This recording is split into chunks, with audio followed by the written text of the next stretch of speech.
Esta es una pequeña introducción al control y aseguramiento de calidad en puentes de acero en Colombia. Vamos a enfocarnos acá en el documento de referencia, que es la norma colombiana de puentes, la CCP 2014, y los documentos que ésta haga obligatorios o recomiende o exija para el desarrollo de la fabricación de puentes. Vamos a ver 7 temas, sí, 7 temas, pero muy cortos unos. El primer tema es los macroprocesos de las estructuras de acero.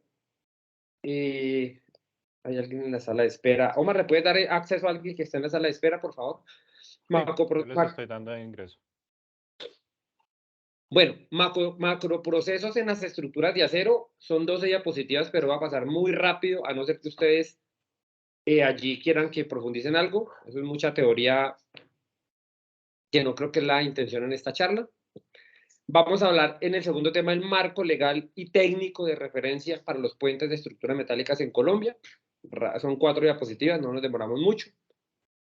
En el tercer punto vamos a hablar de conceptos básicos de control y aseguramiento de calidad en puentes, también muy rápido. Y en el punto 4, si nos vamos a detener más, es donde más vamos a trabajar, con conceptos básicos para control de calidad y aseguramiento de calidad en puentes, no la teoría pues general, sino unos conceptos básicos de puentes como redundancia, miembros de fractura crítica y los modos de falla dúctil frágil. Vamos a hablar de soldadura y pues, su proceso muy rápidamente, porque eso pues, es muy genérico, yo creo que ustedes ya lo conocen, a no ser que quieran profundizar. Y en la parte nueva de ensayos no destructivos, no es de cómo se hacen los ensayos, sino los requerimientos de normatividad para ensayos destructivos, el código particularmente el D1.5, y finalmente algunos detalles constructivos del CP14. Entonces, esos son los temas de hoy. Los macroprocesos en las estructuras de acero pues son así más o menos como de esta forma. Hay una estructuración, luego hay un diseño, de ese diseño vienen dibujos o modelado pues en planos generales y de taller. Y finalmente viene ya la contundencia, la fabricación y el montaje de eso que se diseñó, se dibujó y está en un taller. Y hay 2 procesos transversales que empiezan, el primero desde la estructuración, que es el aseguramiento de calidad o el QA, que empieza desde la estructuración con pliegos, especificaciones, planes de calidad, planes de control y ensayo. Y otro, que es más cortico, que está dentro del aseguramiento de calidad, que es el control de calidad, que ya son prácticamente los ensayos que se realizan y los controles particulares para que el proyecto cumpla lo establecido. Entonces, eso es como básicamente cómo se estructura un proyecto. Creo que no hay gran novedad aquí para ustedes. Voy a saltar por aquí rápidamente sobre esto. En esto voy a hablar un poquito. Más o menos esta es, en el macroproyecto de fabricación, generalmente los talleres, creo que en Colombia, en Latinoamérica, creo que casi toda parte más o menos tienen estos subprocesos. Esto es una particularidad de los talleres, más allá de que sean para un puente o para una bodega o para un edificio. Normalmente hay una recepción de materiales con unos controles particulares que ahorita mencionamos la normatividad para ellos, después de que el material ingresa y ahí hay un control, pues, y en eso no lo enfatizo aquí, pero es muy importante, hay un tema de trazabilidad a mantener de manera muy juiciosa y exigente. Luego hay una parte de preparación de partes, o la llaman corte, bueno, hay muchas formas de llamarlo, depende del taller que esté fabricando, pero básicamente allí se cortan los materiales, se preparan para un proceso posterior que se llama armado o conformado, donde básicamente se cogen todas esas piezas y se empieza a configurar un elemento de mayor complejidad. Una vez hecho o superado este proceso, pues ya viene la soldadura. La soldadura es de pronto lo que vamos a hablar aquí en su control, no tanto en su ejecución, sino en su control de la soldadura. Y una vez se han soldado los elementos, dependiendo si los proyectos van pintados o no, no sé, Omar, si este proyecto lleva pintura o es autoprotegido, hay procesos de pintura o no, dependiendo pues del tipo de acero, y el despacho final. Este es en grandes términos cómo es un proceso al interior de una planta en Colombia. Bueno, esto ya lo que ya habíamos visto, el control de calidad es el aseguramiento del control. No me quedaré mucho por allí. Sí, en esta parte que uno le surge la duda, bueno, cuando estoy en un proyecto en general, pero en este en particular, en un puente, uno dice, bueno, ¿Qué se debe verificar? Son las preguntas que le surgen a uno desde control de calidad y aseguramiento. ¿Qué se debe verificar? ¿Cuáles son los criterios para determinar si después de una verificación algo fue aceptado o no? ¿Quién lo debe hacer? Es decir, el propietario, el fabricante, la interventoría, el constructor. ¿Cuál es esa frecuencia de verificación? 50%, 100%, por partes. Esa respuesta la damos desde la planificación de la calidad, que hay varios documentos para ello, como los mismos planes de calidad o los de la planificación de control y ensayos. Esa es la respuesta que se da en esos documentos. Y bueno, con eso he terminado el primer tema, que lo quería pasar rápido porque no es donde más me interesa concentrarme. Y ahora sí vamos a hablar del marco legal y técnico que se usa de referencia en Colombia para las estructuras metálicas de puentes. Bueno, entonces lo primero es que en Colombia tenemos un código de puentes, es el CCP 2014 o 14. Es el código de puentes, no de estructura metálica solamente, sino de todos los puentes en general, desde el diseño hasta la terminación, y sean de concreto, de estructura metálica, no recuerdo si de otros materiales también, pero bueno, escasamente sé de metales, o sea que no sé de concreto ni de otros metales, mucho menos de otros materiales no hablaré de ellos, pero básicamente hay un capítulo 6 en este código, que es el de estructura metálica, es en el que algo conozco un poquito. El Código Colombiano de Puentes, en la parte que tiene que ver con las conexiones soldadas, él dice que se debe utilizar el AWS de 1.5, el Código de Soldadura de Puentes de la Asociación Americana de Soldadura. Punto importante aquí a resaltar, ese Código de Puentes, que es norteamericano, lo utilizamos en Colombia porque nos lo pide el CCP-14, o sea, no es porque, no es que como en Colombia no hay código, entonces voy a utilizar ese o utilicemos este de mutuo acuerdo, no, es un requerimiento particular de este Código Colombiano de Puentes, o sea, él es obligatorio, no es porque lo adopté o porque quise, entonces, no obstante que es un documento extranjero, es de obligatorio cumplimiento en la construcción de puentes en Colombia. Aparece otro documento muy importante que no sé si lo conozcan, espero que sí, y si no, pues es una buena oportunidad para que lo conozcan o por lo menos sepan que existe, si no saben, o que de pronto sí. Es el Código de Práctica Estándar, es una norma que tiene número del ICONTE, o sea, está emitido por el ICONTE como el 5832. Realmente el ISC, el Instituto de la Construcción en Acero de Estados Unidos, tiene el Código de Práctica Estándar, que es el IS 316, creo. En Colombia tenemos el Código de Práctica Estándar, que es una adaptación de ese documento. La versión actual es la 2021 y la primera versión de ese documento es del 2012. Este 2021, que se emitió el año pasado, particularmente tuve la fortuna de participar en ese comité técnico. Este documento es muy importante para los que estamos en las estructuras metálicas. No, eso es para estructuras metálicas en general, incluidos puentes. Este documento aborda desde cómo se relacionan todos los participantes en el proyecto, desde los documentos del contrato, desde el diseñador, el fabricante, la contratación, el alcance de cada uno de ellos, las responsabilidades de cada uno de ellos. Y entonces tiene esa parte como estructural de relacionamiento entre los diferentes actores, pero también mucha información técnica. Allí están las tolerancias de fabricación de cuánto puede estar pandeado un elemento, cuáles son las flechas admisibles, cuánto es la distancia admisible entre un anclaje y otro si hay una desviación, entre niveles, cómo se calcula el peso y cómo se paga, las estructuras metálicas, cómo son los acabados. Entonces es un documento fundamental para uno resolver situaciones de obra, o de proyecto más bien, de proyecto, pero mucho de obra, pero en general del proyecto. Entonces este documento lo recomiendo, que lo tengamos como un documento permanente del proyecto, de los proyectos en general cuando son de estructura metálica.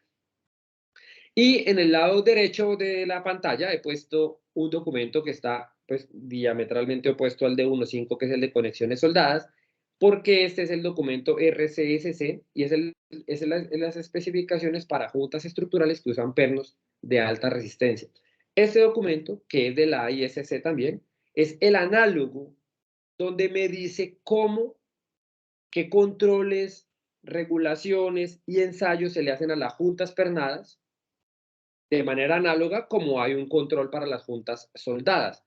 Pues la diferencia en páginas, si este es un documento gigantesco de 500 páginas o más, no sé ahorita, y este es un documento de 20 o 30, así mucho. Pero lo que quiero resaltar acá es que las conexiones pernadas son tan importantes como las conexiones soldadas y hay que darles igual tratamiento, igual importancia, incluso más, si me lo preguntaran a mí. Y lo menciono porque es una práctica, yo creo que no solamente acá, sino que cuando los proyectos tienen conexiones pernadas, la gente en toda la cadena tiende a decir, ah, no, ese es pernado. Como que, no, ese no es soldado, no hay que preocuparse, no, tranquilos que es pernado.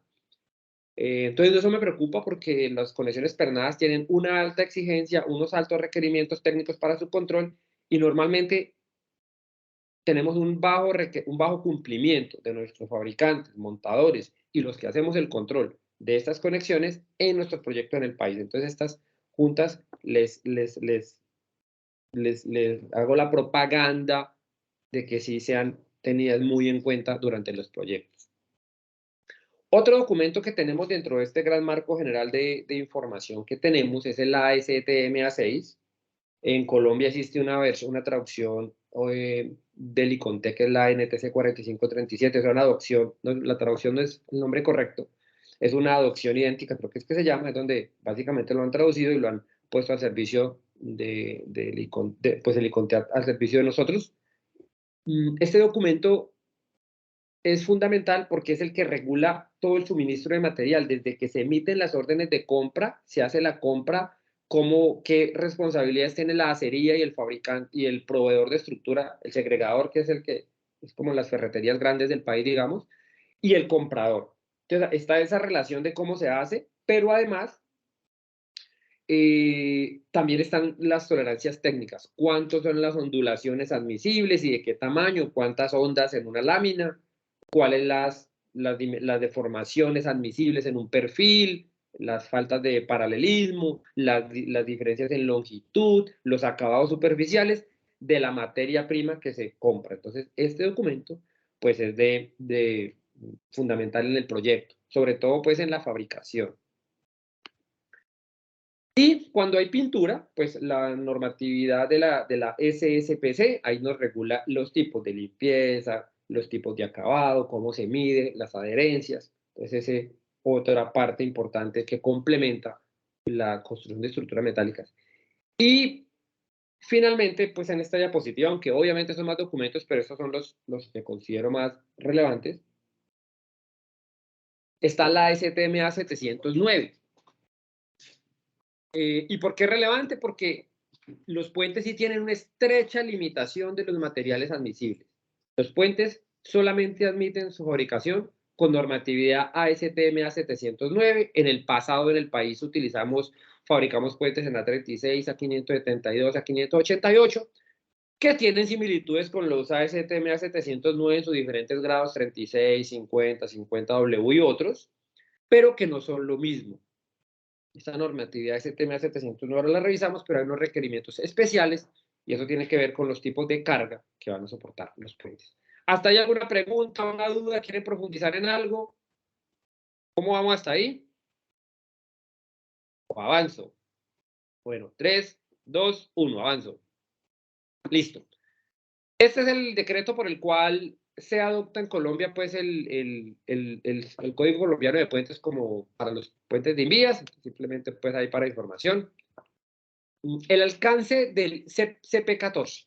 Entonces, ¿a qué se le aplica el CP14?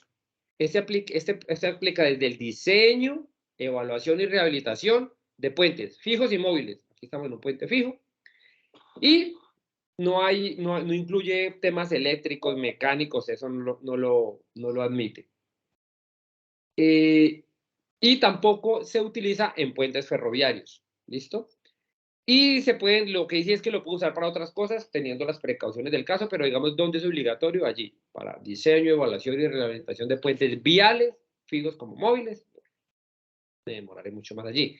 Que sí me pareció importante traer de ese documento es que es un puente para ese código. Todos creo que sabemos que es un puente, pero ¿qué es un puente para el CP14? Es una estructura que tenga un ancho no menor de 6 metros y esos 6 metros los considero importantes tenerlos en cuenta. que forma parte de una carretera o que está localizado sobre o bajo de una carretera. Y entonces aquí, como para aclarar el punto, voy a lo siguiente, o utilizo un ejemplo. No solamente es lo que está bajo la carretera, sino que también está sobre la carretera. Entonces, por ejemplo, un puente o alguna estructura que pase de lado a lado la carretera, aunque no sea la carretera como tal, pues también se considera un puente siempre y cuando tenga 6 metros de ancho. Es decir, ¿y por qué lo digo? Porque un puente peatonal no se le aplican estos requerimientos de este código. O sea, esto es para puentes vehiculares y no puentes peatonales. Sin embargo, si por algún motivo yo tuviese un puente peatonal de más de 6 metros de ancho, pues que no es como fácil, pues debería considerarlo también como un puente para este código. Hay puentes fijos, puentes móviles y rehabilitación. Eso no me interesaba la definición de puente. Y con eso terminamos esa parte de marco de referencia y técnico de los puentes en Colombia. Tercer tema. ¿Pregunta hasta ahí? 3, 2, 1. Bueno. Elementos redundantes. Vamos a hablar de elementos redundantes y redundancia. La palabra en elementos redundantes, al igual que en la parte verbal y escrita de nuestro lenguaje, es parecida a la analogía. Vamos a hablar de redundancia en este. La diferencia es que acá en las estructuras de puente la redundancia no es indeseable como en el lenguaje, sino que es deseable o tiene beneficios más bien. Miembros de fractura crítica. Vamos a ver cuáles son los miembros de fractura crítica en los puentes y qué hay que hacer con ellos. Para saber qué son los miembros de fractura crítica, pues vamos a entender un concepto rápidamente o revisar más bien, porque seguramente lo conocen, de lo que es una falla dúctil y lo que es una falla frágil. Veremos la prueba de tenacidad o prueba Sharpey, que sirve justamente para validar la ductilidad o fragilidad de un material, de alguna forma.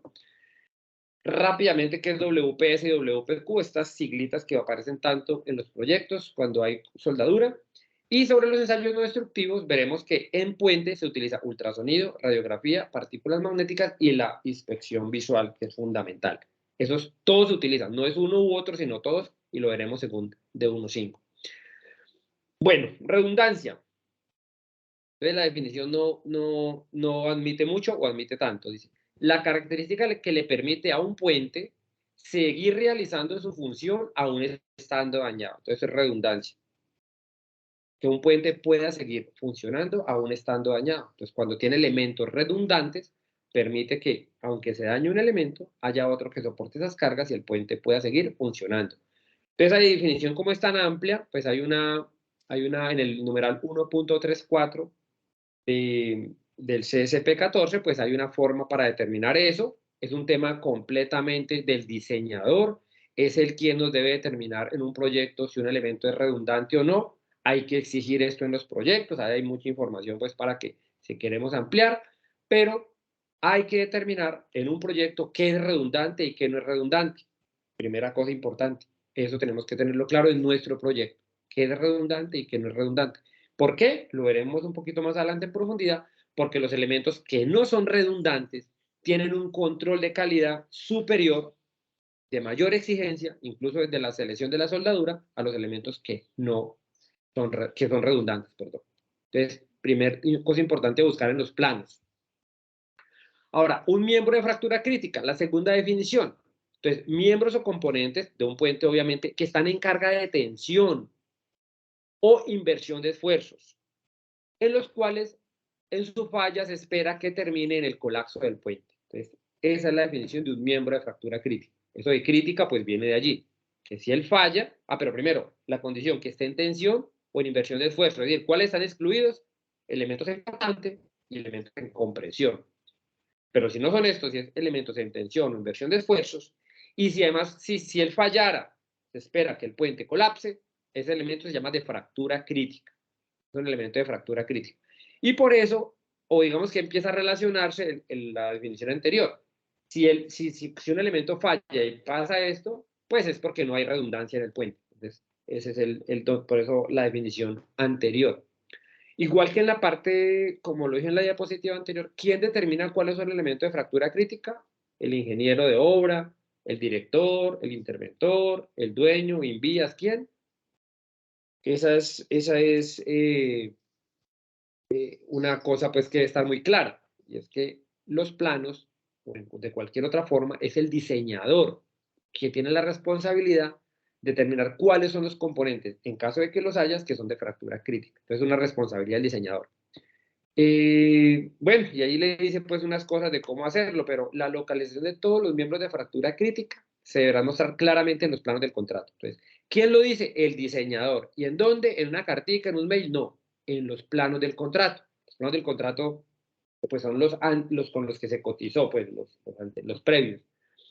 ¿Y por qué? Porque en los documentos del contrato se debe incluir este requerimiento, pero pues yo creo que de todas formas, aunque no esté incluido en el contrato, hay que cumplirlo, porque ya vamos a ver por qué.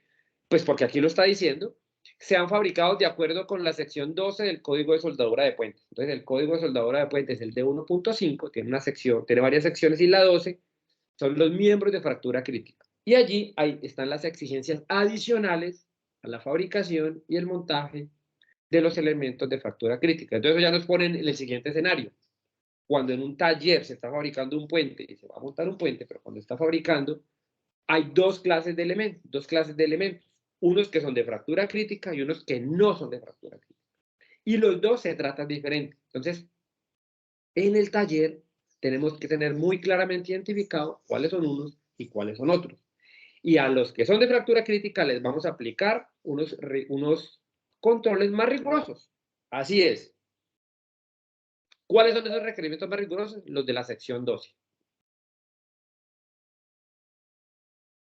Aquí dice que estén en los documentos del contrato, pues yo digo que aunque no estén, porque normalmente no están, pero igual aunque no estén hay que hacerlo porque uno debe cumplir el D1.5 y el D1.5 ya lo manda y le dice que haga eso. Entonces, que esté en el contrato me parece que es irrelevante para que uno lo cumpla o no.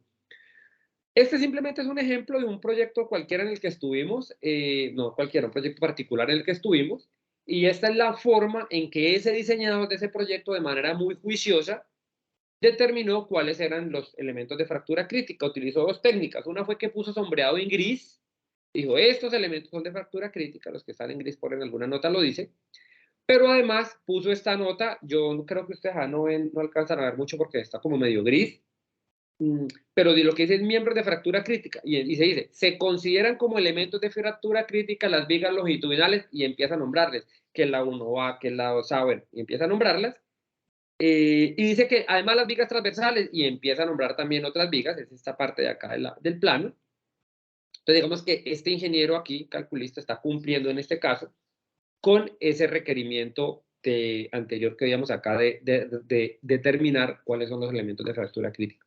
Y por acá además dice, todos los miembros de fractura crítica deben ser fabricados de acuerdo al Código de Soldadura de Puentes AWS 1.5 sección 12. O sea que este calculista acá cumplió a cabalidad con este parrafito del Código Colombiano de Puentes 2014. Entonces, esto hay que buscarlo en el proyecto, que lo tengamos claro, y si no hay que pedirlo, pues. Estas son, en la parte izquierda son planitos del mismo proyecto, pues allá, donde siguen mostrando en gris lo que para este proyecto eran miembros de fractura crítica. Listo. Y ahora, ¿por qué es importante las dos definiciones y acá ya se unen? ¿Y por qué tenemos que conocerlos todos los que estamos involucrados en el proyecto? Porque cuando tengo un miembro de fractura crítica que no es redundante, hay que hacerle un plan de fractura. Entonces, ¿qué aparece acá? Dos definiciones que nos llevan a una consecuencia de control y ejecución del proyecto. El ingeniero residente, del ingeniero diseñador, perdón, me dice cuáles son los elementos de fractura crítica. Me debe decidir si son redundantes o no, y en aquellos que sean de fractura crítica y no sean redundantes, hay que hacer plan de fractura y vamos a hablar de eso. Entonces, en este caso, este elementico que está acá, en gris nos dieron que es de fractura crítica. Si además es no redundante, pues este grisecito va con plan de fractura. Y aquí se ve en este puentecito claramente que, pues si yo tengo dos viguitas y si esta me falla, pues claramente el puente no va a poder seguir funcionando. Entonces ese elemento cumple con este requerimiento. Hay que hacer un plan de fractura. Entonces, eso es lo que sigue. Antes de hablar, no, el plan de fractura. Ahorita me vuelvo por acá. ¿Y qué es un plan de fractura?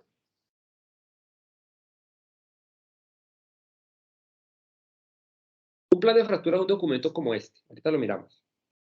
Es un documento donde yo relato todo lo que voy a hacer para el puente en los elementos que requieren plan de fractura. Entonces, Entonces estamos acostumbrados a que existe, pedimos el plan de calidad, pedimos otra documentación, que WPS, que no sé qué. En los puentes hay que desarrollar y solicitar el plan de fractura, documento adicional, que debe construir el constructor del puente, el fabricante, pues. ¿Listo?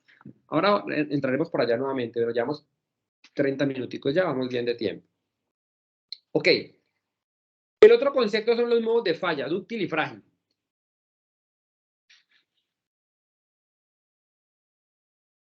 Los aceros, o los aceros no, los metales, pero hablemos aquí de los aceros, pueden fallar de manera dúctil o frágil. Para no entrar mucho en tecnicismos ahorita, la fractura dúctil es cuando hay altas absorciones de energía antes de romperse, y las fracturas frágiles son las de bajas absorciones de energía antes de romperse. ¿Qué queremos en las estructuras? Que hayan comportamientos dúctiles y no comportamientos frágiles. Los comportamientos frágiles son nuestros enemigos en las estructuras metálicas en todo sentido. ¿Cómo se determina cuándo es frágil y cuándo es dúctil? Depende de la energía, pero los aceros se comportan con esta grafiquita que está acá más o menos. Acá voy a decir cómo se construye la gráfica para que la entendamos rápidamente. ¿Cómo se construye esta grafiquita? Sacan muchas probéticas, digamos, no sé, voy a decir un número cualquiera que no me lo he sacado de la mano. Se hacen 50 probetas de la misma forma y a diferentes, del mismo acero, y a diferentes temperaturas, miren que esta es la temperatura, las llevo y las rompo y mido la energía que absorben antes de romperse. Entonces, digamos, voy a decir cualquier número. A 50 grados rompió por aquí, a 40 grados por aquí, a 30 grados por aquí, a 20 grados por aquí, a 10 grados por aquí, a 0 grados por aquí, a menos 10 grados por aquí, a menos 5, a menos 15 grados por aquí, a menos 20 grados por aquí. Y entonces, este es un comportamiento típico de los aceros. Esto se llama, esta parte donde cae bruscamente la energía absorbida. Cuando baja la temperatura un poco, y la pendiente es muy pronunciada, se llama temperatura crítica de transición. Entonces, ¿qué es lo que queremos? Que los aceros con los que fabricamos los puentes se comporten por aquí, y cuando los soldemos, hagamos la soldadura, esa afectación que hacemos, porque afectamos esta propiedad del material, esa es una de las cosas que hacemos en las soldaduras, no se me afecten para que vengan por aquí. Es que si mi puente se comporta por aquí en esta zona, cuando tenga la pérdida, la soldadura, perdón, que de todas formas es una pérdida, digamos que mi acero cuando yo lo compré, él se comporta por aquí, según me lo vendieron, cuando yo lo suelde no se me comporte más abajo de aquí. Pero no vaya a ser que yo compre un acero que se comporta por acá, lo solde mal soldado y se me empieza a comportar por acá. Porque tengo un material dúctil, pero que en la conexión se comporta frágilmente. Y eso es grave, indeseable, un llamado a la catástrofe. ¿Listo? Entonces, eso es el tema de fractura dúctil y frágil que se ve con estas grafiquitas acá. Esto ya lo dije, esta es la zona frágil, dúctil, perdón, de los aceros, y esta es la zona frágil. Lo dije en la otra diapositiva. Las fallas dúctiles son estas, donde hay mucha deformación. Yo quiero que haya mucha deformación y que esa sea la falla, y no quiero que pase esto. Esto sí es delicado, grave. Entonces íbamos aquí, entonces, listo. Entonces están esas dos modos de falla, frágil y dúctil. No queremos fallas frágiles. Son indeseables. Y bueno, hay que tener algunos cuidados. Tampoco después hay que... Bueno, tenemos una ventaja en Colombia. Eso no lo dije ahorita. Y es que nosotros en Colombia, los aceros que se compran, digamos, que nosotros utilizamos, nosotros en nuestra, digamos, por ser un país ecuatorial o pues tropical, digamos, nuestras temperaturas de comportamiento de nuestros puentes están, de nuestra climatología está por acá. Entonces, no tenemos las dificultades de países en los más hacia el norte o hacia el sur del planeta, donde pueden que las temperaturas lleguen a estos valores. Entonces, existe esa facilidad. Aquí está aquí los aceros se comportan acá. Entonces, tenemos esa ventaja, no hay riesgo en ese sentido. Entonces, es una ventaja que tenemos en el país. Vamos a ver ahorita eso de las áreas en ese punto. Bueno, otro concepto que ya no vamos a salir de esta parte tan compleja de los aceros, vamos a la tenacidad. ¿Qué es la tenacidad? Es la medida de la cantidad de energía que un material puede absorber antes de fracturar. Entonces, se les parece a esto, esta energía que se puede absorber. Eso se llama tenacidad. Tenacidad. Entonces, eso es lo que tenemos que cuidar en los aceros que utilizamos y en las conexiones soldadas que usamos. Entonces, y él evalúa la habilidad de un material para soportar impactos sin fracturarse y se mide con una prueba de impacto. La vamos a mirar acá rápidamente. Esta probética que está acá, de pronto falta una referencia, pero eso es, esa probética tiene más o menos el tamaño de un dedo, porque tiene 10 centímetros y es de 10 milímetros por 10 milímetros. Es una probeta pequeña y ella es la que nos da los valores de energía absorbida en una prueba que se llama impacto.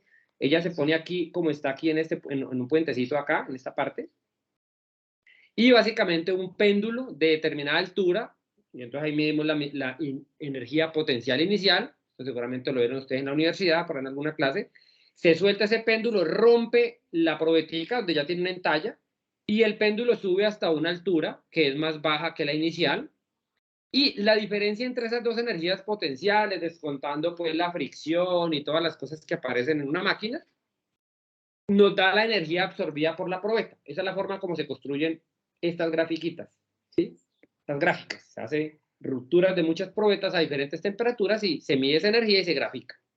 Entonces, esa es la prueba de impacto y Charpy. ¿Y por qué la menciono? Porque esta prueba tenemos que hacerla a las conexiones soldadas antes de soldar el puente y los aceros 709 cumplen este requerimiento, que no lo cumplen los aceros A36, A572 y A588.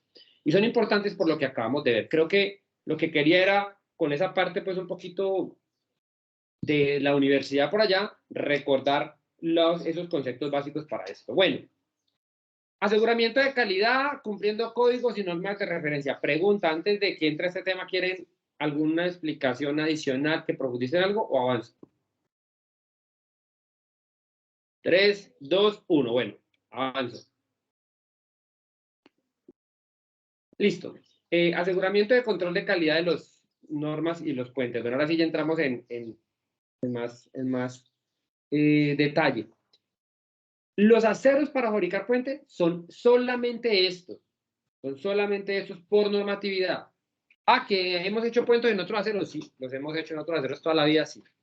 Pero estos son los puentes que la normatividad reconoce para fabricar puentes. Los aceros A709, grado 36, 50, 50W, que son los más usados en Colombia, y estos por acá, hasta el 50, este de por acá. Estos otros, pues muy poco, casi nada diría yo. Estos son los aceros. ¿Qué es lo que ha pasado? Que cuando usted mira las propiedades de tracción, químicas, propiedades mecánicas de un acero A36, no son similares, no, son exactamente iguales las de una 709 grado 36. Cuando usted mira las propiedades mecánicas de una STM A572 grado 50, son idénticas a las de un 709 grado 50. Y cuando mira las de una STM A588, que son los aceros Corten que llaman, son idénticas a las del grado 50W. Entonces, por eso se ha utilizado. Bueno, por eso y por la dificultad en tiempos pasados en el país de tener estos aceros. Hoy en día se consiguen sin ningún problema. Entonces, por eso se han utilizado. Pero estos aceros 709 tienen adicionalmente un requerimiento de prueba Charpy, que no tienen los A36, ni los A572, ni los grados 50. Es decir, aunque tienen 2 o 3 propiedades idénticas, los otros no cumplen una cuarta propiedad porque no se toman datos siquiera de la prueba Charpy. Esa es la diferencia. Son exactamente iguales en química, tracción,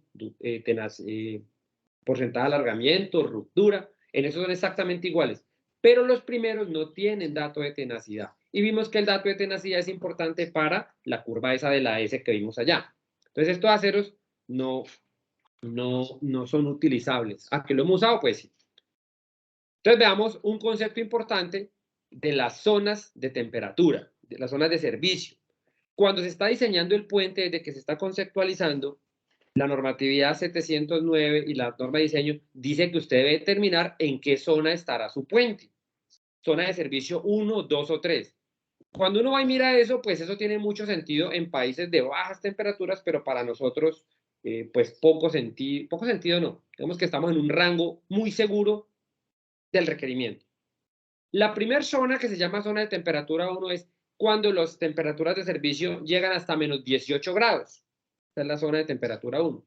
La zona de temperatura 2 más exigente es cuando hay zonas entre menos 19 y menos 34 grados Celsius. El puente estará allí. Y la tercera es menos 31 hasta menos 51. Entonces, pues nosotros, yo creo que en Colombia ninguna vamos a pasar de los 18. Entonces, por eso digamos que esa es una de las ventajas que tenemos nosotros en Colombia, que tenemos, que siempre vamos a estar en esta zona de temperatura 1. Esa es una de las cosas que nos ha permitido hacer puentes en otros aceros, porque digamos que estamos en el nivel más bajo de exigencia de temperatura. Ok, tabla extraída de la tabla 6.2 del capítulo 6 del Código Colombiano de Puentes. Dice ahí que esta es la tablita y este es un apartadito que saqué de por allá. Los requisitos de tenacidad de la fractura de la prueba Sharpie como esquema en B deberán definirse de acuerdo con lo que indica en la tabla 6.6.2 para la zona de temperatura apropiada, la que acabamos de ver. Y la resistencia a la fluencia deberá tomar como el valor indicado el certificado de la siderúrgica. Primera cosa, el certificado de la siderúrgica es válido, primera cosa. Y luego, que aquí ya está listado en este sentido, los aceros con el que el puente está diseñado. Entonces, si el acero es grado 36, grado 50, 50S, 50W, normalmente casi siempre estamos aquí, y entonces así se maneja esta tabla. Primero busco mi acero del proyecto, entonces ahí para el proyecto buscan cuál es el acero de ese proyecto, y luego hay dos grandes columnas, componentes de fractura crítica, componentes de fractura no crítica. ¿Recuerdan el concepto? Que el diseñador debe decir qué es de fractura crítica y qué no. Y con eso vamos, y ya les dije al principio, en el taller hay dos elementos, fractura crítica y fractura no crítica. Uno debería tenerlos muy claros desde los planos y en el taller.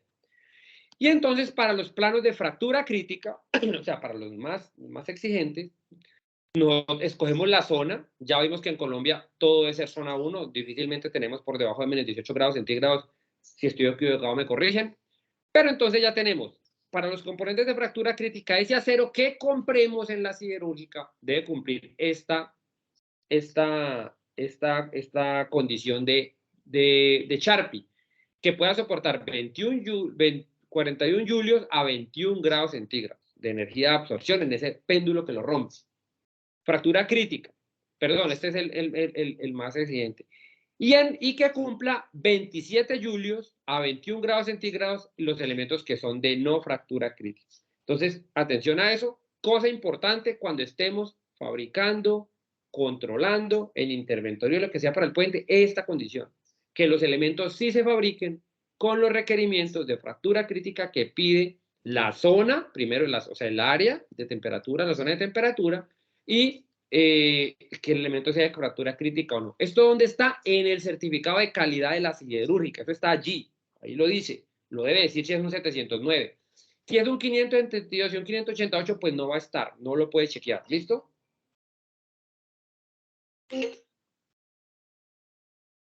No lo puedes chequear.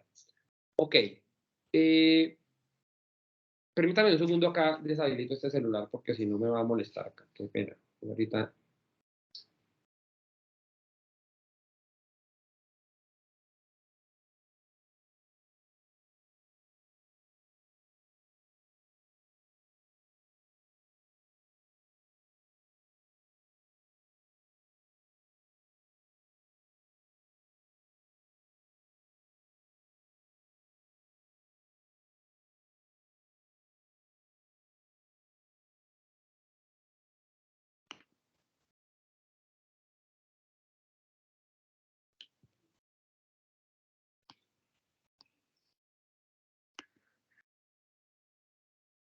¿Me están escuchando? Sí, señor. Sí, se escucha. Qué pena. Pensé que se había soltado nuevamente la conexión, está como molestando. Bueno, entonces, bueno, ya entendido este punto, ¿listo? Ok, entonces las propiedades mecánicas de los aceros, aquí están ya, simplemente no me voy a detener en esto, pero acá están ya la resistencia mínima a la tracción y los puntos de fluencia, y cuando uno compara estos valores que están acá con los A36, A572 y 588 son los mismos. ¿Qué es lo diferente? Este requerimiento. Este requerimiento es el que es diferente. ¿Listo? Bueno, no voy a detenerme ahí en eso, pues, más tiempo. Temas de fractura. Excepto lo especificado en el artículo, se exigirá de manera obligatoria la ejecución de pruebas Sharpie con muesca en B a todos los componentes y conexiones primarios de la superestructura longitudinal sometido a esfuerzos de extensión bajo acción de las cargas de combinación resistencia 1. Un tema de diseño. Esto hay que hablarlo con el diseñador. Que tengamos claro si en nuestro puente hay elementos que cumplan esto, porque adicionalmente habría que hacerles prueba Sharpie de muesca en B. ¿Listo? No me voy a detener ahí, simplemente para tenerlo en cuenta ya en el proyecto. Hay mucho que conversar con el diseñador. Paso al siguiente tema. ¿Preguntas? ¿Alguna? ¿Profundizo en algo? ¿No? 3, 2, 1, listo. El 3, 2, 1 no es un... No se sientan que es una presión, es para yo no quedarme hablando solo acá. Soldadura y sus procesos. Ok. Les dije que en la parte del marco de referencia que el AWS D1.5, el código de soldadura de puentes, era obligatorio y que no era opcional, es acá, en esta parte. El metal base, el metal de soldadura y los detalles de diseño de la soldadura deben satisfacer los requerimientos del código de soldadura de puentes de 1.5 y acá le hice todo. Entonces, este es el punto donde nos hace que este documento, que es de una sociedad extranjera norteamericana, sea obligatorio en los puentes en Colombia. ¿Listo? No es opcional. Hay gente que quiere usar el de 1.1, que es el de estructuras estáticamente cargadas. No, es el de 1.5. Las condiciones son diferentes. Bueno, soldaduras y sus procesos. Cosa importante. De aquí lo único que quiero que quede claro, y voy a retomar de lo que dije ahora, es que para que una soldadura se garantice, para que la conexión soldada nos dé la garantía de que va a cumplir los requerimientos de carga, hay que hacer un control antes, durante y después. Y voy a devolverme de atrás hacia adelante. Muy usual es que lo hagamos al revés y nos quedemos cortos. Arranca el proyecto y hacemos esto, el control después. Es decir, contratamos una empresa de ensayos que haga inspección visual, radiografía, ultrasonido, partículas magnéticas, líquidos penetrantes, cualquier cosa. Y si eso está bien, decimos, ok, cumplió. No, eso está bien, hay que hacerlo, pero es insuficiente. La soldadura se controla antes, durante y después. Si solamente hago esto, pues muy bien, ya hizo una parte, pero le falta esto y le falta esto. Y voy a decirles, voy a retomar lo que ya dije y ustedes se van a dar cuenta. En el antes, yo tuve que haber diseñado las juntas, los WPS, los WPQ y el plan de fractura para garantizar que las propiedades que la soldadura me dan cumplen esos requerimientos. Y no nos vayamos muy lejos, vayámonos, bueno, sí está lejos en diapositivas. Vayámonos acá, lo que les decía hace un rato. Cuando hago soldaduras, afecto esta condición, si no lo hago bien hecho. Si la soldadura no está bien seleccionada, los electrodos, los temperaturas de precalentamiento, los controles ambientales a los electrodos, pues me puede pasar que un acero que se comporta por aquí, cuando lo suelte en la conexión soldada, se me comporte por aquí, algo así. ¿Sí? Algo así. Que por acá muy chévere, tiene una buena temperatura de transición antes de romper, y por acá lo he dañado, literalmente. ¿Cómo garantizo esto? No con un ultrasonido ni con una radiografía, porque los ensayos destructivos lo que me permiten verificar es la sanidad de la junta. Este concepto, sanidad, es decir, que sí fundí bien, que no tengo inclusiones de escoria o cualquier otros metales allí, que no tengo porosidad o ese tipo de defectología. Esto es para mirar, esto me permite mirar sanidad. Todavía nos queda media horita. Sanidad. El antes tuve que haber diseñado procedimientos que me garanticen y planes de control que me garanticen que voy a mantener esa tenacidad de la junta, para solamente mencionar una propiedad. Y en el durante, yo lo puedo ya haber diseñado muy bien, o todos los que estamos acá haberlo diseñado, una empresa muy buena, pero en el durante hay que hacer control de que esto que se diseñó sí se cumpla. Sí se cumpla para poder, no me gano nada con que esté la documentación y todo el estudio hecho, si no se cumple realmente. Los planos, los detalles, los WPS, que es lo que me van a garantizar esas tenacidades, la calificación de las personas y los planes de fractura. Entonces, eso es lo importante. Esto, bueno, si nos queda esto muy claro aquí, si ya lo tenían chévere, si no pues, y les queda claro, me voy muy contento. Las soldaduras se controlan antes, durante y después, pues no es que lo dijo Jason acá o en Pacific, no, eso es un requerimiento de la AWS, ¿listo? Esa es la filosofía de control de soldadura. Entonces, si ya están aquí en el después, muy bien, pero ampliémoslo a esto, es lo que quiero decir. ¿Qué es un WPS? Que lo he mencionado varias veces, seguramente saben qué es, pero para los que no, un WPS básicamente es la forma, el instructivo de cómo soldar. Y yo siempre hago una analogía aquí que me da pena decirla así tan chambonamente, pero igual me aguanto la pena porque sé que es útil para la analogía. Si la soldadura fuera una comida, entonces un WPS es la receta de cómo hacer esa comida. Es un WPS, una receta de cómo hacerlo. Utilice tal material, utilice tal aporte, utilice tal gas, y así como una receta dice ponga a 80 grados durante 20 minutos en el horno, aquí le va a decir use tal temperatura de precalentamiento, use tal amperaje, voltaje entre 28 y 30. Eso es un WPS. Importante. Los WPS para los puentes son muy exigentes, son difíciles de hacer. Entonces, atentos con el fabricante, si está aquí, pues chévere, que entregue WPS muy bien elaborados, son muy exigentes para poder cumplir los requerimientos de tenacidad.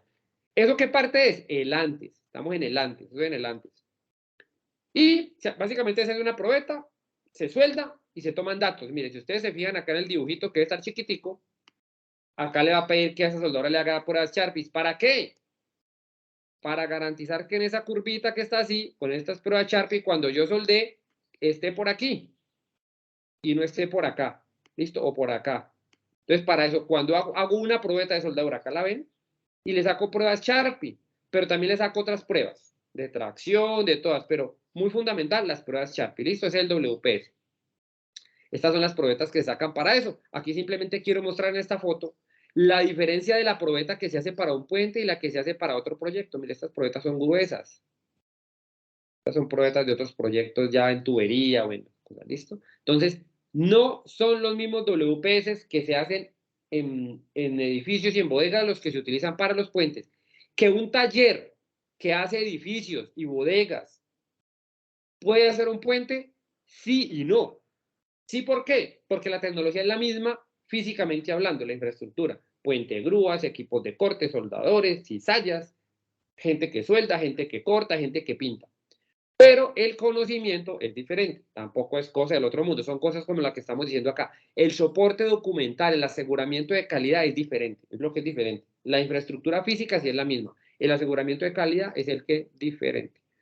Un WPQ es básicamente, volviendo a la misma analogía que utilicé antes del restaurante, el WPQ es el carnet de chef, también es en el antes. Los que van a fabricar los que van a estar de cocineros en esa cocina soldando, ahí utilizo la mezcla de las dos analogías, es que ellos sí saben hacer esas soldaduras. Entonces, esto es que el soldador ha demostrado su habilidad, utilizando la najera sería como el que cocina ese platico. Lo mismo, se hace una prueba y se hacen unos ensayos, listo. Plan de fractura también está en el antes. Este documento son los requerimientos adicionales que aplican a los miembros de fractura en elementos no redundantes. ¿Cómo voy a tratar esos elementos? Hago todo un documento, pero no solo es el documento, esto está en el antes. Hago el documento para decir cómo se van a tratar, desde la recepción de materiales, los ensayos y la soldadura. Y bueno, hay requerimientos especiales para los materiales. Si recuerdan que cuando el elemento era de fractura, el material tenía un requerimiento de Sharpie diferente. ¿Sí lo recuerdan? Que la tablita tenía dos bloques. Bueno, pues eso hay que decirlo en el plan de fractura. Los WPS son diferentes. Los consumibles de soldadura también tienen un Sharpie diferente. Se cortan los requerimientos de corte, reparaciones son diferentes. Por ejemplo, las reparaciones deben estar preaprobadas antes. Los precalentamientos son diferentes, él se fabrica diferente, mejor dicho. Se hace en otra ollita, ¿sí? Los no de fractura se hacen en una ollita de la cocina, los que son de fractura crítica se hacen en otra ollita. Ok. Y con eso terminamos el antes. ¿Preguntas ahí? ¿Alguna cosa que quieran que amplíe? 3, 2, 1. Bueno, listo. Ensayos no destructivos, el después, no después, el después. Me tragué la lengua ahí. Los ensayos no destructivos que hay que hacer. Este numeral, si quiere tomar nota, en el D1, en el D1.5, la versión 2020, que es la vigente, dice el tema de los ensayos. ¿Qué es lo importante de esto? Esto. Que todas las juntas de penetración completa tienen que ser ensayadas. Primera condición. Todas las juntas principales de penetración completa tienen que ser ensayadas. Primera condición. Segunda, importantísima, y en eso así como en el pasado utilizamos unos aceros que no eran los que pide la normatividad, también hemos hecho ensayos que no son los que pide la normatividad. RT radiografía. Radiografía debe ser usada para la examinación de las juntas acanaladas de penetración completa en juntas a tope, sujetas a esfuerzos de tensión o inversión de esfuerzos. Entonces, tengo una junta a tope, acanalada, y está en tracción o en inversión de esfuerzos, le hago radiografía, ya. Shall be, en los códigos es tiene que, pues ellos dicen debe, pero yo digo tiene que. Entonces en radiografía, no que es que a mi mamá me decía que uno no tiene que decir tiene que, pero bueno, problema mío. Entonces, la radiografía debe ser usada para cuando se dé esta condición, radiografía. Ahí no da otra opción si ustedes se fijan. Luego, entonces estas juntas, a tope, acanaladas, penetración completa, en tracción o en inversión de esfuerzos, radiografía.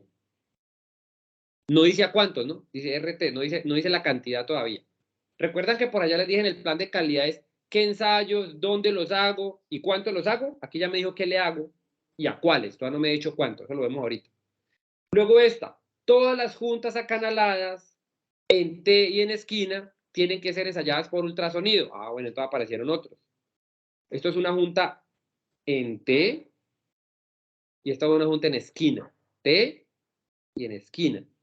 Y ahí sí no dice, mire, si ustedes se fijan, no dice la carga. No dice qué carga, dice simplemente las juntas en T o en ultrasonido. Entonces les hago en T o en esquina, perdón, les hago ultrasonido. No importa si está en tracción, compresión o cortante, es lo que quiero decir aquí. No lo dice, le hago ultrasonido.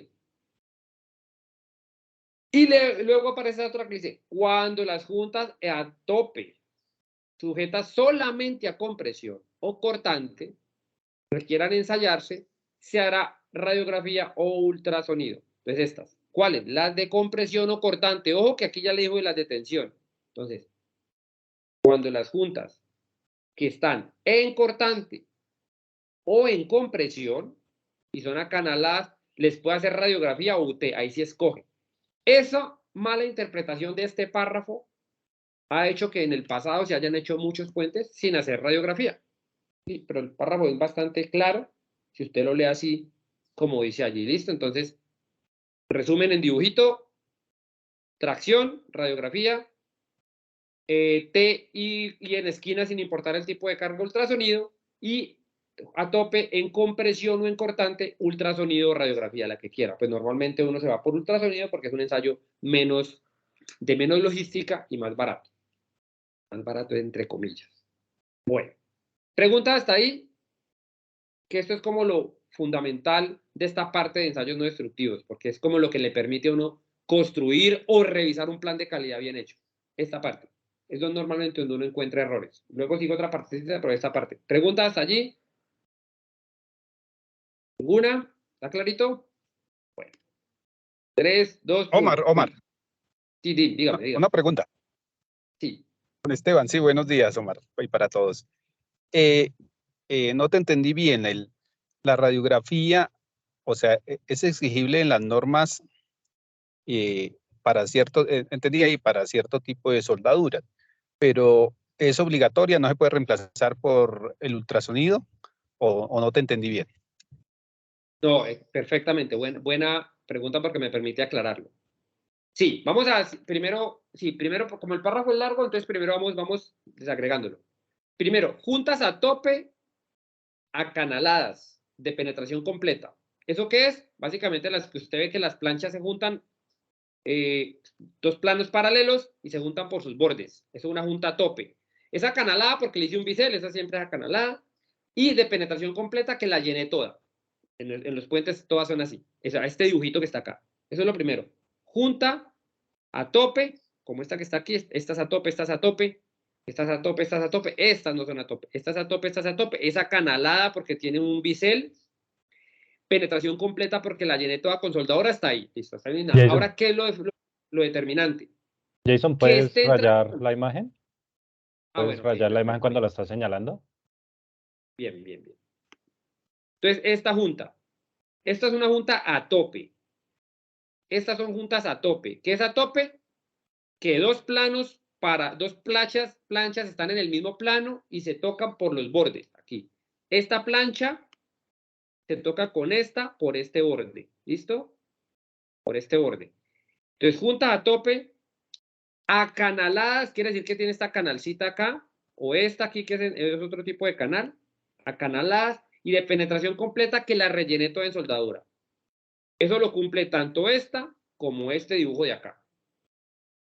Esta de acá, o acá dicen más bien radiografía, este shall be es obligatorio, de cumplimiento obligatorio. Tiene que ser usado para esas que acabo de escribir, si tiene esfuerzo de tracción o inversión de esfuerzo. Es decir, fácil, en una viga de un puente simplemente apoyado, las juntas inferiores están en tracción, porque en una viga las superiores están en compresión y las inferiores están en tracción. Entonces las no simplemente apoyadas. Entonces, esa junta tiene que tener radiografía. Y a tu pregunta, si puede uno usar ultrasonido, aquí claramente dice no, porque dice tienen que, bueno, o deben ser. Pero es que en español tenemos como dos palabras para eso. Para los gringos es muy claro. Shall be. Tiene que ser hecha radiografía. Ahí, esa es la partecita verde. Voy a devolverme acá para que se borre esas letras que dice, pero mira, ahí dice, radiografía tiene que ser usada para examinar juntas acanaladas de penetración completa sujetas a inversión de esfuerzo. Entonces esta juntica que claramente en los puentes son las puentes simplemente apoyados son cuando el puente es continuo se me complica un poquito, pero digamos que tengo una viga aquí, usted hace un esfuerzo y se imaginan que está derecho y no está torcido como mi dibujo. Este es un apoyo, este es otro apoyo. Esta viga todo este patín está en tracción. ¿Sí? Por acá va para arriba van los vehículos. Está en tracción. Esta es la viga, pues. Pintar aquí la sección con otro esfuerzo grande de su imaginación. Me perdonan el dibujo. Listo. En esta viga, este patín está en tracción y le aplica esto, radiografía. Porque cumple esto. Vemos que acá hay una soldadurita así. Vemos que es esta. Acá hay tracción. Acá hay tracción. Entonces, esta señorita de acá hay que hacer radiografía. ¿En cuánto porcentaje? Todavía no lo he dicho, pero sí sé que hay que hacer la radiografía. ¿Listo? Este patín superior está en compresión. ¿Sí? Está en compresión. Vemos que el dibujito, el esquema, pues, el esquema eso sería como así, como una curvita, así, una barriguita así. ¿Listo? Ahí estamos claros, ¿cierto? Bueno, luego sigo. Para que se me quite este dibujito de acá. Y ya las otras son juntas. Esta que está acá. Voy a rayar. Todas las juntas acanaladas de penetración completa en T o en esquina tienen que ser ensayadas por ultrasonido, o sea, estas. En T, ¿cuáles son estas? Pues por decir algo, no sé, por ejemplo, tengo acá un elemento, llego acá con otro, es que está una ahí, y llego, digamos que a una platina, pues, o a otra viga. Acá hago una soldadurita acá, esta es una junta en T, como esta que está aquí, ¿listo? Es una junta en T. Ahí le hago ultrasonido. Y básicamente es por un tema tecnológico. Yo a estas juntas no les puedo hacer radiografías, por eso. Entonces, por eso ahí él dice, a esas me les hace ultrasonido. Y dice que aquí dice ultrasonido. No lo deja que tenga las dos alternativas. Me dice ultrasonido ya. ¿Listo? Pero básicamente es por un tema tecnológico. Juntas en T y en esquina no se le puede hacer radiografía por un tema técnico. ¿Listo? Y luego viene esta. Juntas a tope, sujetas solamente a compresión o cortante, entonces ya no solamente a compresión o cortante, entiéndase, los patines superiores y las almas están en compresión o cortante, pueden ser hechas con radiografía o ultrasonido. Entonces voy a volverme acá un poquito para quitar este dibujo otra vez y vuelvo y lo proyecto. Es que no sé cómo quitar lo que he dibujado. Entonces en este caso vuelvo a dibujar la misma viejita simplemente apoyada. Voy a dejar aquí más esquemática así. Pues, entonces este patín superior está en compresión y esta alma por aquí está en cortante. En cortante, esta es compresión. Esta es tracción. Uy, qué difícil escribir así. Tracción. Y esta acá es cortante, ¿listo? Entonces, básicamente, ¿qué dice? Estas les hago radiografía, estas de acá de abajo. Estas superiores que están en compresión, les hago radiografía ultrasonido, eso lo escojo yo. Aquí dice, a preferencia del contratista. Esta de tracción también le hago lo que yo quiera, radiografía o ultrasonido. Y si hubiera una junta en T por acá que no la pinte, digamos que por acá hubiera un en play, no me explico cómo, pero a esa le haría solamente ultrasonido. Entonces, ¿qué es lo que pasa en los proyectos realmente? Uno coge y le hace ultrasonido a todo lo que no sea radiografía. Acá no desecha esta opción de radiografía porque requiere más logística y le hace ultrasonido. Entonces uno termina al final. ¿Al final qué hace? Le hace ultrasonido a los patines superiores, a las almas, y le hace radiografía al patín inferior. En una viga simplemente apoyada. Si la viga es continua, pues cambia un poquito por inversiones, pero eso simplemente el diseñador nos lo dice. ¿Claro ese párrafo o explico más? O de pronto no fui claro en alguna parte. Listo, de todas formas, aquí no se acaba este tema, aquí se amplía. Perdón, Y aquí lo aclaro. Sí, es que dime. cuando hicimos la visita, el patín inferior le estaban haciendo era ultrasonido, entonces ahí no miramos, en campo no estaban haciendo radiografía, sino ultrasonido al patín inferior de la... Sí, eso es una, ok, listo. Voy a meterme acá en un, no sé exactamente, pero listo, les pinté el caso de la viga simplemente apoyada. Ahora vamos a pintar el caso de una viga continua. Vemos que si la viga es continua, eso que yo dije ahorita ya no es tan verdad siempre, ¿cierto? Voy a pintar aquí el diagrama de esfuerzos, ¿sí? Porque ya eso va a ser así. En una viga simplemente apoyada, perdón, continua, ya. Esta parte está en tracción y por acá hay otra parte en tracción que ya es en la parte superior. O sea, ahí se cambia. Y esto está en compresión. Así mejor. Entonces, si el puente es continuo, no siempre. Entonces, por ejemplo, en un puente continuo, aquí se invierte. Por ejemplo, si aquí es tracción, acá es tracción ya. Acá es compresión. Entonces, no siempre en el patín inferior es tracción. Era ese caso simple que hice de una viga simplemente apoyada. Si la viga este es el apoyo, ¿no? Si la viga es continua, eso se cambia. Y está en tracción una partecita por acá, o sea, una parte por acá del patín inferior está en tracción, otra parte por acá está en compresión, igual acá. Y lo mismo pasa acá, una parte del patín, vamos a hacer otro color, patín superior. Aquí está. Voy a cambiar el color a azul. Y por acá, una parte del patín superior va a estar en tracción, o sea, en el centro del apoyo y hacia los lados hasta alguna parte, que nos dirá.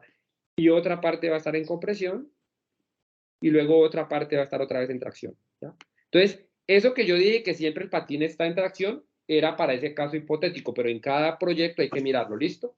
Entonces, para una viga. Ahora, si por ejemplo fuera un puente, como ahí tengo un dibujito de un puente, por ejemplo, que es así un puente de narco, pues también es diferente, ¿sí? Si fuera un puente en arco, por eso es un tema que hay que mirarlo para cada puente, ¿sí?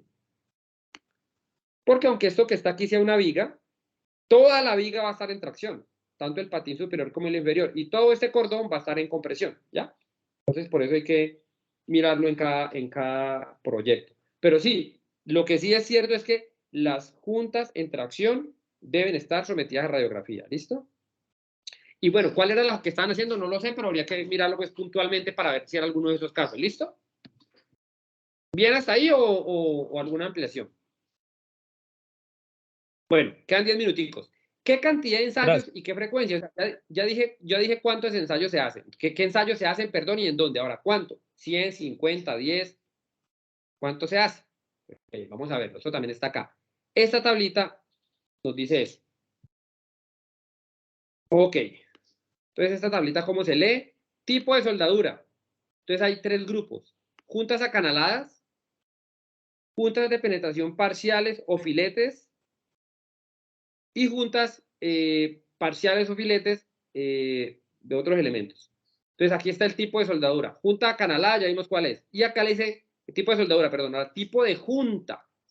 Entonces, acá tengo 1, 2, 3 y 4 para este gran grupo. Entonces, vamos a descartar estas de por acá. Bueno, vamos a mirar esta.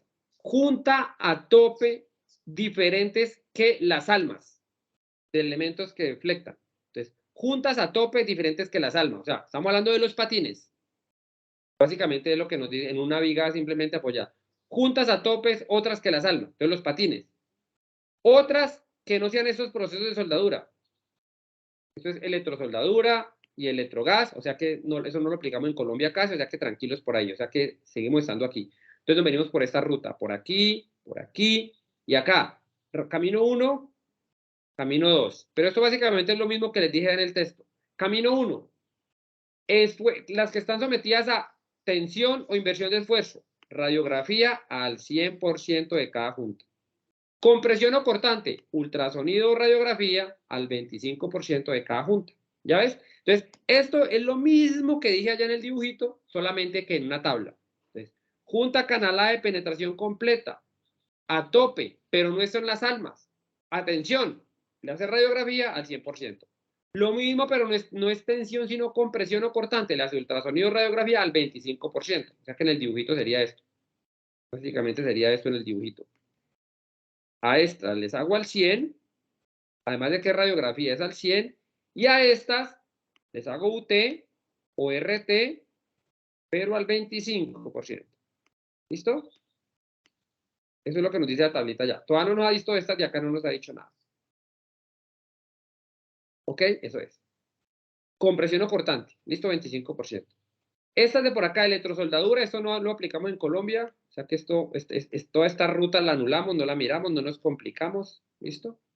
Ahora, esta sí, juntas a tope en almas de miembros que flectan transversales a la dirección del doble. Esto es electrosoldadura, no nos aplica en Colombia, esta sí. Otras que, bueno, los procesos de soldadura en Colombia están a compresión. Les hago UT o radiografía al 25%. ¿Listo? Entonces esa es básicamente la ruta y ahí salimos de eso.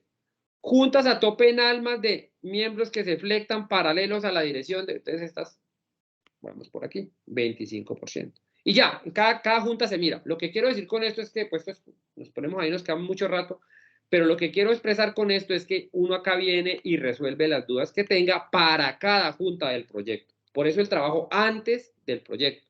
Todo este trabajo que está aquí es el trabajo antes, con planos, con esquemas de tracción, compresión cortante, con diseño de juntas, entonces uno viene y hace todo este chequeo.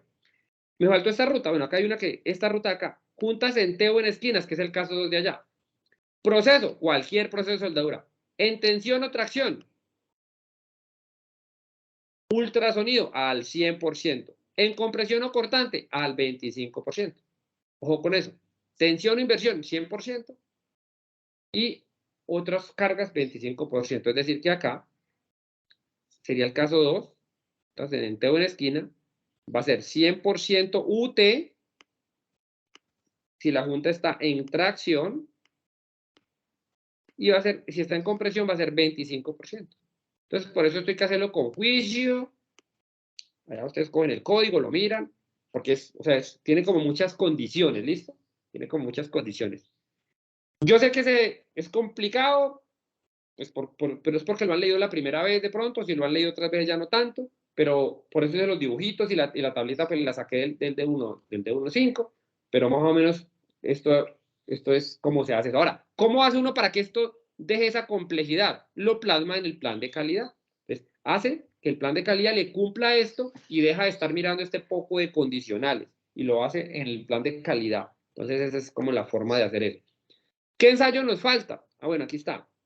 Aquí está. Esta parte. Ahí hablé de ultrasonido, radiografía, faltan las partículas magnéticas. Esta. Juntas acanaladas, parciales. No importa el tipo de junta, no importa el tipo de proceso, no importa el tipo de diseño de carga, le va a hacer partículas magnéticas. ¿Listo? 100% de cada junta al 10%. ¿Cómo así? Ya no juntas a tope, acanaladas, sino las de filete, las que son parciales. ¿A esas qué les va a hacer? ¿Qué les va a hacer? A cada junta le va a examinar el 10%. Eso es lo que quiere. A cada junta le examino el 10%. Tengo esta soldadura 1. Por aquí tengo otra soldadura 2. Tengo otra soldadura 3 hasta soldadura N. A cada soldadura, al 100% de la soldadura, les va a analizar el 10% en alguna parte. ¿Listo? Pedacitos del 10%. Eso es lo que quiere decir esto. Entonces, en resumen, hago radiografía a las juntas a tracción, 100% que estén a tope. Radiografía. Hago ultrasonido, 25% a todas las juntas en compresión y en cortante. Y le hago ultrasonido o radiografía, le hace ultrasonido a las juntas que están en TEU en esquina, 100% si están en tracción, 25% si están en compresión. En esos 4 párrafos reduje toda esa carretota que hay acá. ¿Listo? Eso es lo que hay que hacer. Y la forma es plasmarlo en un plan de calidad para que eso sea sencillo de entender. ¿Listo? ¿Pregunta hasta ahí? ¿Alguna? 3, 2, 1. Bueno, sigo. Bueno, acá es donde, cómo se toman esas porcentajes ya, pero pues no voy a detenerme ahí, ya nos va a acabar el tiempo y pues esto ya es mucho más de la ejecución como tal del ensayo, donde se toman los puntos. Algunas fotos de ejecución de radiografías en un puente, un puente que hizo en Bogotá, en Bosa, hace tiempito. Aquí se están haciendo radiografías pues en un puente, en un patín seguramente inferior, probablemente no se puede ver ahí. Esto es como se ve una radiografía. Las radiografías son similares a las del sistema médico cuando vemos fracturas. Acá lo que estamos viendo es una soldadura con defectos. Los puntos negros son defectos, así como cuando nos lleva la fractura, la fotografía del primo fracturado que uno la miraba contra la bombilla, lo mismo. Cada uno ve cosas. Estos son algunos indicadores de calidad para garantizar pues la calidad de la radiografía, perdón, no la solidez de la radiografía, pero no es relevante pues acá.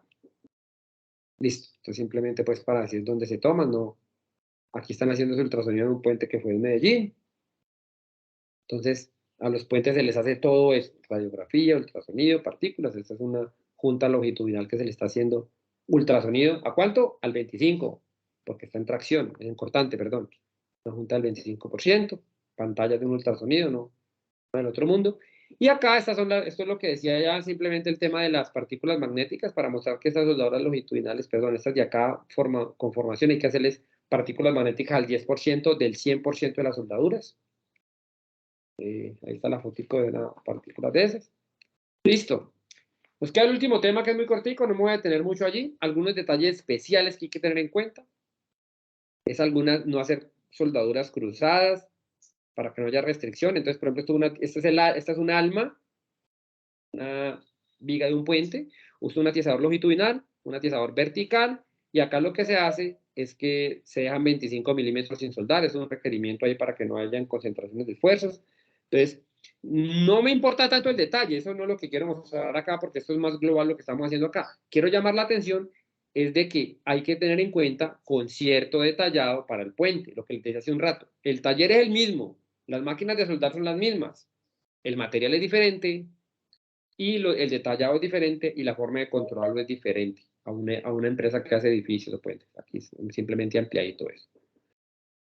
Bueno, estas otras requerimientos ahí que no, lo mismo, detalles de dónde me devuelvo la soldadura y cómo me devuelvo y dónde la termino y dónde no la termino, no es relevante pues acá en la charla, además que nos quedan 5 minuticos para que me hagan preguntas, quejas. Listo, le dejo a ustedes los micrófonos.